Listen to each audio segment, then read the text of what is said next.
Ustadz, di masjid dekat rumah saya, imamnya bacaannya sangat hancur. Apakah boleh Ustadz kalau saya sholat di rumah saja? Karena kalau sholat di masjid saya suka nggak fokus. Karena imamnya bacaannya sangat jelek dan minta pencerahannya Ustadz untuk strategi kalau masjid dikuasai oleh orang yang sudah tua dan susah dikasih masukan. Oke, pertama, kalau Anda tidak nyaman dengan seorang imam atau tidak nyaman dengan satu kebiasaan di masjid, Anda boleh pindah ke tempat lain. Dan ini pernah kejadian pada zaman Rasul. Ada orang yang bermakmum. Tapi imam itu bukan jelek, kalau itu makan hancur bacaannya kan. Hancur teh maksudnya merenan, wah makhorijul huruf nate geus teu jelas gitu kan. Nah gitu. Sampai si makmumna guru tahsin deh kan gitu. Jadi ya saralah pisan. Nah, zaman Rasul mah bukan gitu kasusnya. Imamnya bagus. Tapi imam tuh ternyata bacaannya panjang banget. Panjang banget. Dia memisahkan diri. Karena dia ada keperluan. Dilaporkan itu kepada Nabi. Ya Rasulullah, si fulan, dia sedang berjamaah, dia memisahkan diri. Ya.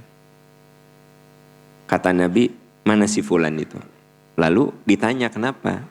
Ternyata orang itu bilang, ya Rasulullah, saya itu ada keperluan. Imamnya nih bacaannya panjang banget. Ya. Sampai Al-Baqarah ya Rasulullah. Bu mun Al-Baqarah nangan saayat alif lam mim, tentu tidak ada masalah. Ternyata yang jadi imam nate seorang sahabat namanya Mu'adz. Nabi manggil Mu'adz. Ya Mu'adz, afattanun anta. Mu'adz, kamu jangan bikin masalah. Kalau kamu jadi imam, tahu nggak yang dimarahin oleh Nabi? Dimarahin maksudnya ditegur, diluruskan. Bukan makmum yang memisahkan diri. Tapi imam yang tidak memperhatikan kondisi makmum. Kata Nabi, afattanun anta ya Mu'adz. Mu'adz, kamu tuh jangan bikin makmum madorot. Fa inna minhumul kabir wadzal hajah wal marid. Idza amma ahadukum falyukhaffif, kata Nabi.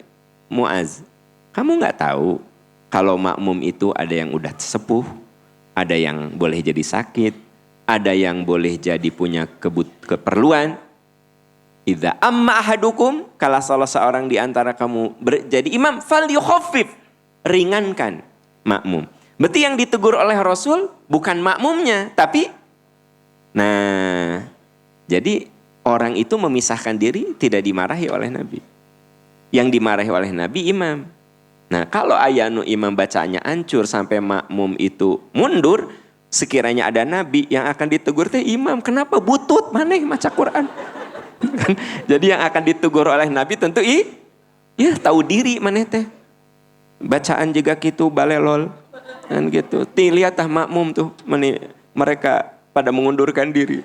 Nah, berarti bisa saja saya mah nggak di masjid itu. Kenapa?